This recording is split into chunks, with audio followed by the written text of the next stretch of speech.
Good morning students. हमारे जो अध्याय चल रहा है वो मोहन राकेश जी का है, जो एक यात्रा वृत्तांत है। उस अध्याय का नाम है आखिरी चट्टा। हम लेखक परिचय पढ़ चुके हैं और मुख्य जो पाठ है वो शुरू हो चुका है अपने। अब उस पाठ का हम तीसरा पैराग्राफ देखेंगे। थर्ड अवतरण, तीसरा अवतरण। यात्रियों की कितनी ही टोलियां उस दिशा में जा रही। कौन सी दिशा में? जिधर सूर्यास्त होने जा रहा था, कन्याकुमारी।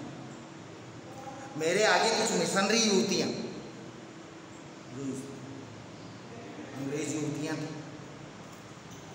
जो मिशनरी संस्थाओं से, क्रिश्चियन संस्थाओं से जुड़ी हुई थी, वो युवतियां थी। और वो जाते जाते मोक्ष की समस्या पर विचार कर रही थी। काहे की समस्या पर? मोक्ष की समस्या। बच्चों, मोक्ष किसे कहते हैं? मोक्ष किसे कहते हैं?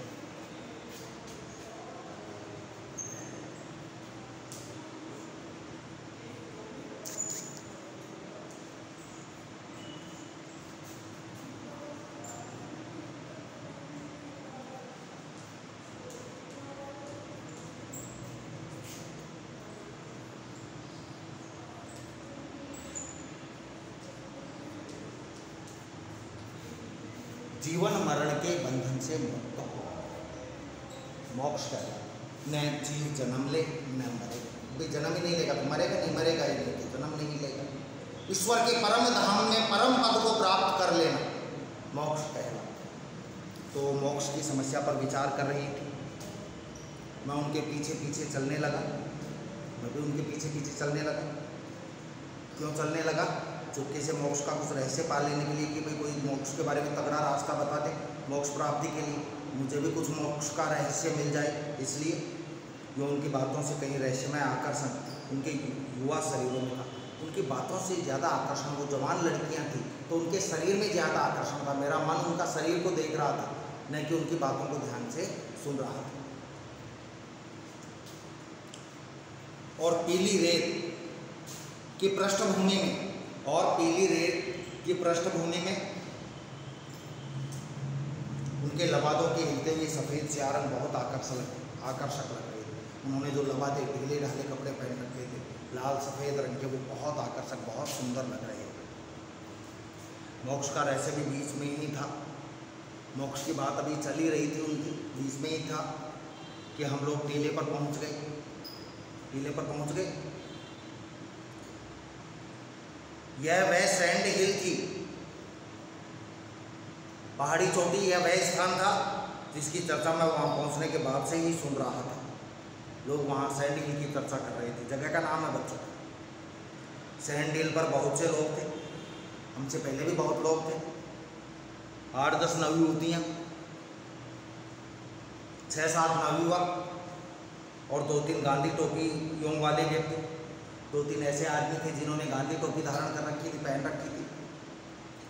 वे शायद सूर्यास्त देख रहे थे या देखने आए थे। गवर्नमेंट गेस्ट हाउस के बहरे उन्हें सूर्यास्त के समय की कॉफी पिला रहे थे। शाम के समय की कॉफी उनको पिला रहे थे। उन लोगों के वहाँ होने से सैंड हिल बहुत रंगीन हो उठी थी।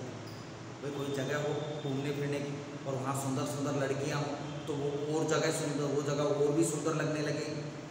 तो उन लोगों के वहाँ होने से लड़कियों के वो सैंड हिल और भी रंगीन हो उठी। कन्याकुमारी का सूर्यास्त देखने के लिए उन्हें विशेष रुचि के साथ सुंदर रंगों का रेशम पहना, यानी उन्होंने उसी हिसाब से कपड़े पहने थे। हवा समुद्र की तरह उस रेशम में भी लहरें पैदा कर रही थी। जैसे हवा के चलने से समुद्र में लहरें उठती हैं, वैसे ही हवा चलने से उन लड़कियों के जो कपड़े थे उनमें भी लहरें उठ रही थी। वो कपड़े भी ढीले ढाले तो थे ही, हिल रहे थे। मिशनरी युवतियाँ वहाँ आकर थकी सी एक तरफ बैठ गई। टीला पार्क के ऊपर चढ़कर आई तो वो थक गई, तो थकी सी एक तरफ बैठ गई। उस पूरे कैनवस में एक तरफ छिटके हुए कुछ बिंदुओं की तरह, जैसे कोई चित्र बनाते हैं उसमें कुछ बिंदु रंगों के, अनेक रंगों के छिटकते हैं, अलग अलग दिखाई देते हैं, वैसे वो लड़कियां अलग अलग बैठ गई। उनसे कुछ दूर का एक रंगहीन बिंदु मैं उनसे दूर कुछ दूरी पर एक रंगहीन बिंदु की तरफ मैं साधारण कपड़े पहने। लड़कियां ज़्यादा रंग बिरंगी ज़्यादा अधिक चटकीले रंग के कपड़े पहनती हैं, जबकि पुरुष के पास तो वही रंग काला पहन ले, सफ़ेद पहन ले, नीला पहन ले, हरा पहन ले। मैं ज़्यादा देर अपनी जगह स्थिर नहीं रह सका। सैंडल से सामने का पूरा विस्तार तो दिखाई दे रहा था, सैंडल से हिंद महासागर का तो पूरा विस्तार दिखाई दे रहा था, लेकिन और तरफ का, दूसरी तरफ का नहीं दिखाई दे रहा था। और अरब सागर की तरफ एक और ऊंचा टीला था, इस तरफ एक ऊंचा टीला था रेत का, जो उधर के विस्तार को ओट में लिया था।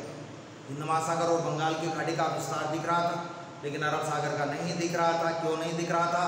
क्योंकि अरब सागर की तरफ एक ऊंचा टीला था, उसकी ओट में था वो विस्तार। जल्दी जल्दी इसके लिए मैं कुछ देर सैंड हिल पर रुका, रहकर आगे उस टीले की तरफ चल दिया। कौन से टीले की तरफ? जिसके पीछे अरब सागर का विस्तार था। पर रेत पर अपने अकेले कदमों को घसीटता वहाँ पहुँचा तो देखा उससे आगे उससे भी ऊंचा एक और टीला है। एक टीले को पार करके गया, देखा आगे उससे भी ऊंचा टीला है। और जल्दी जल्दी चलते हुए मैंने एक के बाद एक कई टीले पार किए। टांगें थक रही थी, लंबी यात्रा करने से टांगें रुक गई थी, थक गई थी, पर मन थकने को तैयार नहीं था। मन में तो यही भाव था कि देखें सबसे ऊंचे टीले पर जाकर तीनों का विस्तार देखेंगे, तीनों के संगम को देखेंगे, अरब सागर, बंगाल की खाड़ी और हिंद महासागर। हर अगले टीले पर पहुंचने पर लगता, जैसे एक टीला पार करता उसके ऊपर चढ़ता तो ऐसा लगता शायद अब एक ही टीला होगा और उस पर पहुंचकर पश्चिमी क्षितिज का खुला विस्तार नजर आ जाएगा। और सचमुच एक टीले पर पहुंचकर खुला विस्तार सामने फैला दिखाई दिया। अरब सागर विस्तृत लंबा चौड़ा, वहाँ से दूर तक रेत की लंबी ढलान थी। टीले पर चढ़कर गया, दूसरी तरफ ढलान थी। भाई जो चढ़ेगा उसको उतरना भी पड़ेगा। वह टीले से समुद्र में उतरने का रास्ता हो, मानो ऊपर टीले से समुद्र में उतरने का रास्ता हो रेत से। सूर्य तो पानी से थोड़ा ही ऊपर था, सूरज पानी से थोड़ा ऊपर था, मतलब अभी सूर्यास्त नहीं हुआ था। अपने प्रयत्न की सार्थकता से संतुष्ट होकर मैं टीले पर बैठ गया। और ऐसे जैसे वह टीला संसार की सबसे ऊंची चोटी हो और मैंने उस चोटी को पहली बार सर किया हो, विजय प्राप्त की हो। यानी एक गर्व का भाव था, एक अभिमान का भाव था कि मैं अकेला इतनी ऊंचाई से इतने ऊंचे उस टीले से सागर के विस्तार को देख रहा हूं। पीछे दाईं तरफ दूर दूर हटकर उगे नारियल के झुरमुट नजर आ रहे।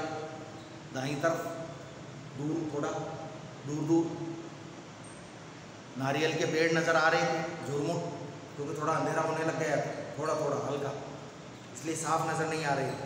गूंजती हुई तेज हवा से उनकी टहनियाँ ऊपर को उठ रही थी। जब तेज हवा चलती तो नारियल का पेड़ पतला, तो वो टहनियाँ ऊपर को, वो पेड़ हिल रहा था, टहनियाँ हिल रही थी, तो वो टहनियाँ ऊपर उठ रही थी हवा के कारण, क्योंकि इधर नीचे से हवा आती और अवरोध आ जाता तो ऊपर चढ़ती, तो वो टहनियाँ ऊपर के आसमान की तरफ उठ रही थी। आकाश की तरफ उठकर हिलती हुई वे टहनियाँ ऐसे लग रही थी। नीचे से जब हवा ऊपर बढ़ती और वो टहनियाँ ऊपर आसमान की तरफ जाती तो उन टहनियों को देखकर, नारियल की टहनियों को देखकर ऐसा लगता जैसे उन्मुक्त रति के क्षणों में बिल्कुल खुलकर प्रेम करते समय किसी नग्न वन युवतियों की बाहें, किसी नंगी वन की जो युवतियाँ हैं उनकी बाहें ऐसे लग रही थी, किसी स्त्री की बाहें, किसी लड़की की बाहें, वनवाला की बाहें। पश्चिमी तट के साथ साथ सूखी पहाड़ियों की एक श्रृंखला दूर तक चली गई। सूखी पहाड़ियाँ थी, उनकी एक श्रृंखला कतार दूर तक चली गई थी, जो सामने फैली रेत के कारण बहुत रूखी, बीहड़ और वीरान लग रही थी। सामने रेत, फिर पहाड़ियाँ, तो वो बिल्कुल एक सूखी लग रही थी, वीरान, डरावनी लग रही थी। सूर्य पानी की सतह के पास पहुँच गया। अब तो पानी के पास ही पहुँच गया सूर्य। वैसे वास्तव में पानी के पास पहुँचता नहीं है, लेकिन ऐसा प्रतीत होता है बच्चों। सुनहरी किरणों ने पीली रेत को एक नया रंग दे दिया। सूर्य की सुनहरी किरणें और पीली रेत, तो एक नया ही रंग उत्पन्न हो रहा था। उस रंग में रेत इस तरह चमक रही थी, उस रंग में रेत इस तरह से चमक रही थी जैसे अभी अभी उसका निर्माण करके उसे वहाँ उंडेला गया हो। जैसे अभी रेत को बनाकर, रेत का निर्माण करके अभी अभी वहाँ पर उंडेला गया हो, बिखेरा गया हो, फैलाया गया। मैंने उस रेत पर दूर तक अपने पैरों के निशानों को देखा, क्योंकि कोई था ही नहीं वहाँ। हवा के कारण रेत उड़ती है, तो वो कोई आया भी हो तो उसके पैरों के निशान साफ रेत से ढक जाते हैं। तो मैंने पीछे मुड़कर अपने पैरों के निशानों को देखा, तो वो पैरों के निशान उस रेत पर ऐसे नज़र आ रहे थे जैसे रेत का कुंवारापन पहली बार उन निशानों से टूटा हो, जैसे उस रेत के ऊपर पहली बार किसी ने कदम रखा। इससे मन में एक सिहरन भी हुई, हल्की उदासी भी घेरा। सूर्य का गोला पानी की सतह से छू गया, मतलब सूर्यास्त प्रारंभ हो गए। पानी पर दूर दूर तक सोना ही सोना ढूला है। ऐसा लग रहा है कि पानी के ऊपर बिल्कुल एक सुनहरा रंग डाल दिया गया हो, सोना बिखर गया हो। वह रंग इतनी जल्दी बदल रहा था, यहाँ क्वेश्चन निकलेंगे आपके दो।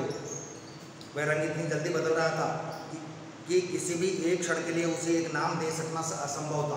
कि उस रंग को एक रंग का नाम दे दें वो असंभव था, क्योंकि इतनी जल्दी जल्दी बदल रहा था। सूर्य का गोला जैसे एक बेबसी में पानी के लावे में डूबता जा रहा था, पानी में डूबता जा रहा था।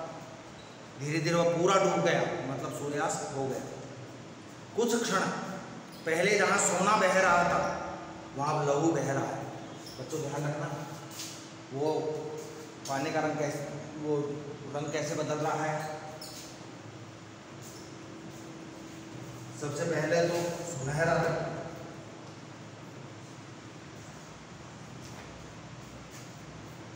उसके बाद लहू का रंग यानी लाल रंग, उसके बाद कुछ और क्षण बीतने पर वह लहू भी धीरे धीरे बैंगनी और बैंगनी से काला पड़ गया। बैंगनी यानी बैंगनी रंग और बैंगनी से, नोट कर लेना, काला पड़ गया। फिर मैंने फिर एक बार मुड़कर दाईं ओर तरफ पीछे देख लिया। नारियलों की टहनियाँ उसी तरह हवा में ऊपर उठी थी। हवा उसी तरह गूंज रही थी, साएं साएं की आवाज़ आ रही थी। पर पूरे दृश्य पट पर स्याही फैल गई, मतलब कालिमा फैल गई, अंधकार फैल गया। एक दूसरे से दूर खड़े झुरमुट स्याह पड़कर काले पड़ गए थे। भाई अंधकार में तो, अंधेरे में तो लगेंगी, जैसे लगातार सिर ढूंढ रहे हों और हाथ पैर पटक रहे थे तेज हवा के कारण।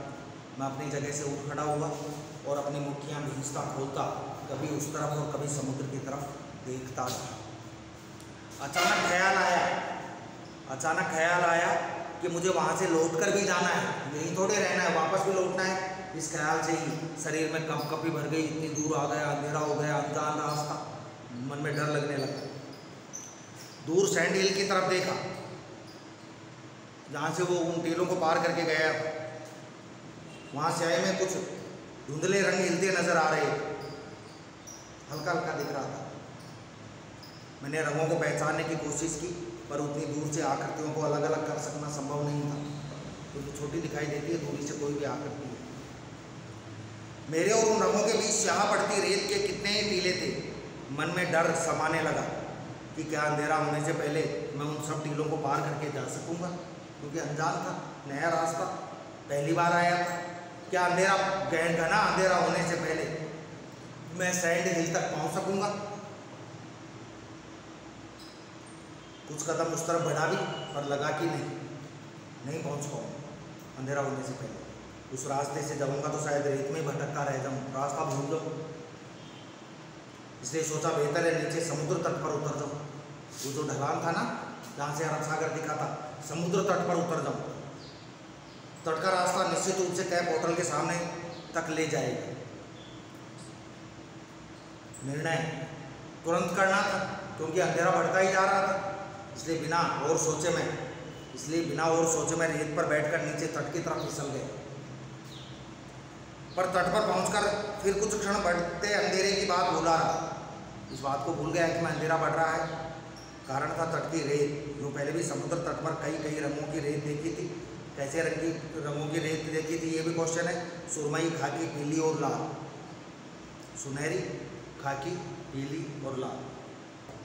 मगर जैसे रंग उस रेत में थे वैसे मैंने पहले कभी कहीं भी रेत में नहीं देखी इतने रंगों की रेत एक जगह। ऐसा मैंने कभी किसी रेत में इतने रंगों की रेत नहीं देखी।